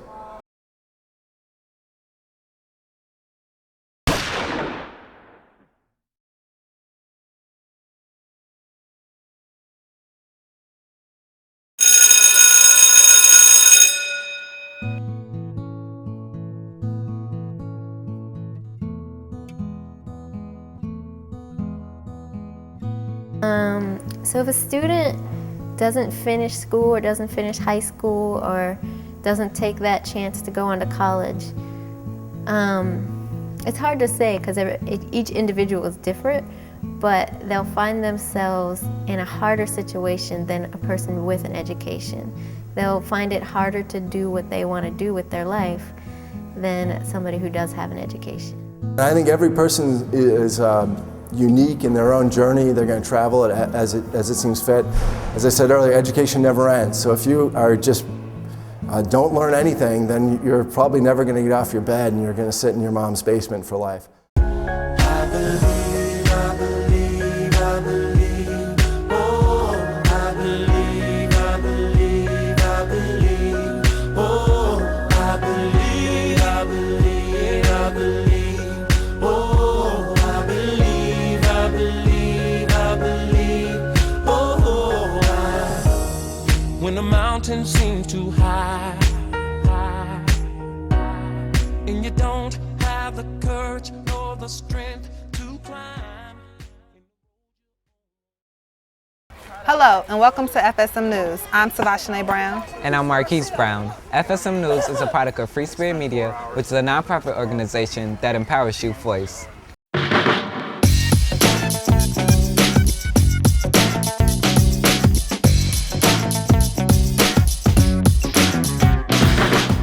FSM News on the road. Once again, FSM News is back on the road, and our first site is here at Lincoln Park Zoo. Here at Lincoln Park Zoo, staff and researchers are working hard to preserve Chicago's wildlife. FSM's Maya McDonald has more. One of Chicago's many hotspots for tourists and family outings is the Lincoln Park Zoo. Here, zookeepers work to conserve wild species through carefully managed breeding. Animals in the zoo are researched, we study them a lot, and we have a lot of people here observing them, so we want them to be as much like they are in the wild, so that we can use what we find here in our observations to help learn about animals in the wild. Endangered animals are being closely monitored in the Lincoln Park Zoo. Zookeepers are analyzing feces, urine, saliva, and behavior in order to figure out proper approaches to care for them. The zoo has a small variety of endangered species, which consists of the Amur tiger, the black rhinoceros, and the gray ape. The zoo has a lot of projects, including our recent South Pond project, South Pond renovation, where we created a very natural area to encourage native populations of animals, from birds to insects and plants as well, to come and thrive in the environment. Currently, the zoo is using its resources to work with other zoos to conserve wildlife populations. With new technology that indicates any problems, ensuring that these animals are safe and stress-free is essential to their environment. This knowledge will help us better conserve Chicago's wildlife and pave the way for future studies in the ecology of animals. Reporting for FSM News, I'm Maya McDonald. You wouldn't believe what researchers are doing here to conduct studies at Lincoln Park Zoo. Coming up in our Did You Know section, we'll reveal their secret. Stay with us.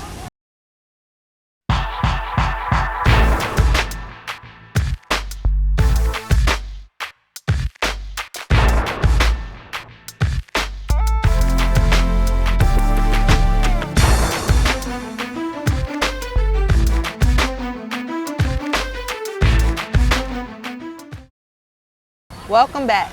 Tavashane, did you know that researchers here use animal poop to tell us a lot about their health? Animal poop? Yeah, animal Are poop. you serious? Yes. I wouldn't want to have that job. Me either. Here's FSM's Patricia Lacaze with more on this interesting fact. Did you know that some researchers use animal feces to learn more about the changes in their hormones? For example, if a lion stops eating or is sleepless, researchers may take their bowel movement to see if they are going through changes and are ready to mate. They also use the animal feces because it is easy to collect and there is no harm done during this process. To learn more, visit www.lpzoo.org. Zip. Zap. Zap. Teens here this summer are getting more involved with researching animals. There are two groups by the name of Zip and Zap that got the opportunity to work here at the zoo this summer.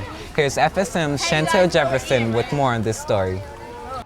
Over the summer, teams are awarded the opportunity to work at Lincoln Park Zoo. They work in groups of two, Zip and Zap, Zip being on grounds interpreters, and Zap being more advanced, focusing on and learning about the research process. But there's more to it. Zip's more education-wise.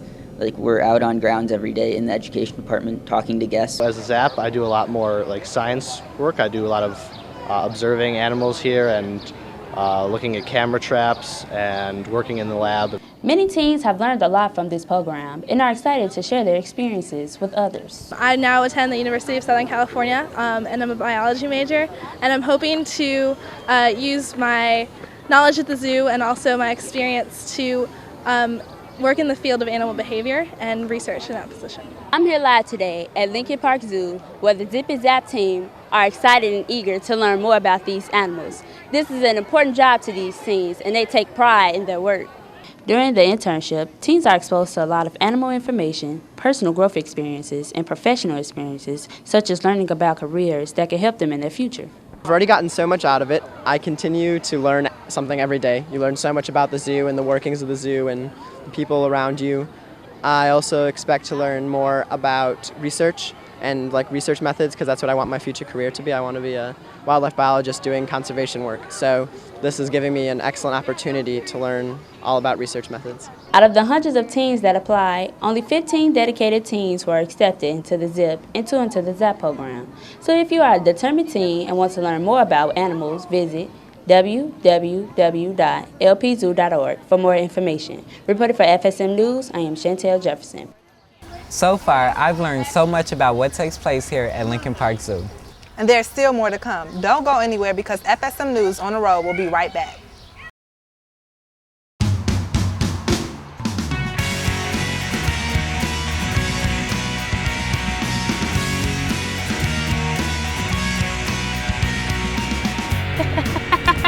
It was so funny. There goes some dunks right there. Look at them. Oh, let's feed them. Bro.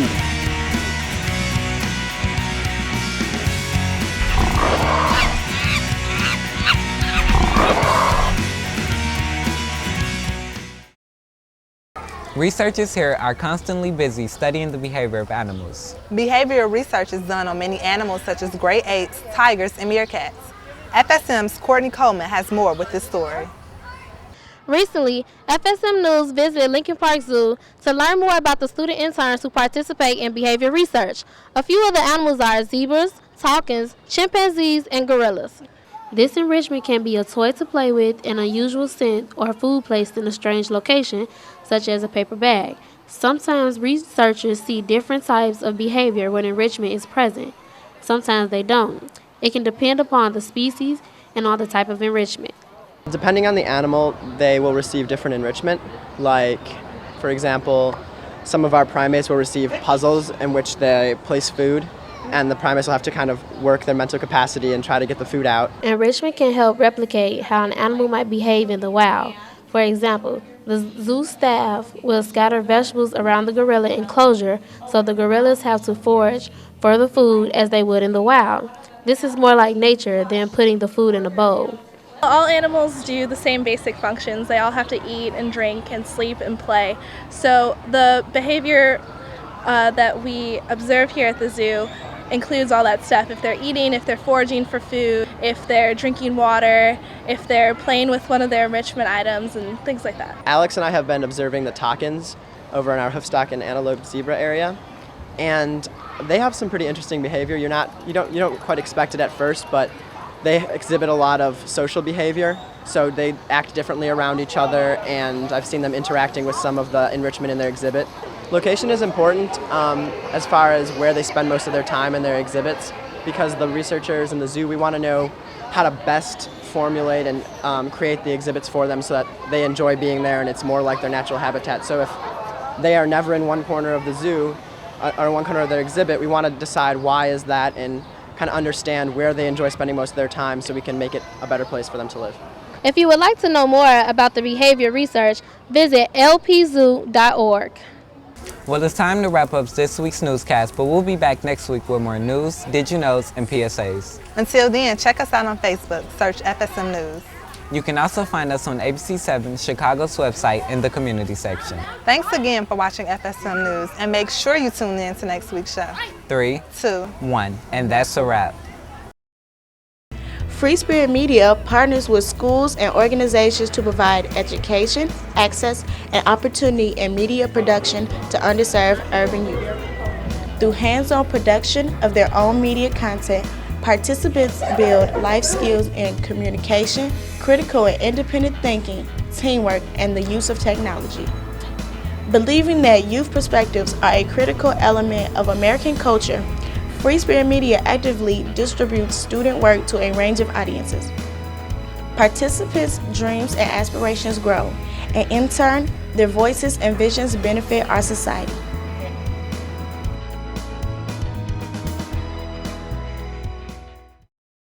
Five, 6, 7, 8. 1, go. I'm here live today at Lincoln Park Zoo, where the Zip and Zap team are excited and eager to learn more about their animals. This is an important job.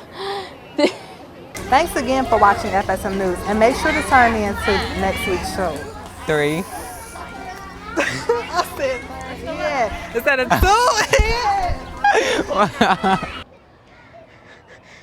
2? Recently at Lincoln Park Zoo, FSM News. Stop it, it's going. Come on, G, it's going, but come on. That's just gonna be room, come on. And action. Oh, hello there. My name is Nick, and welcome to Free Spirit Media. We are here today at the Lincoln Park Zoo, and we're interviewing Chad.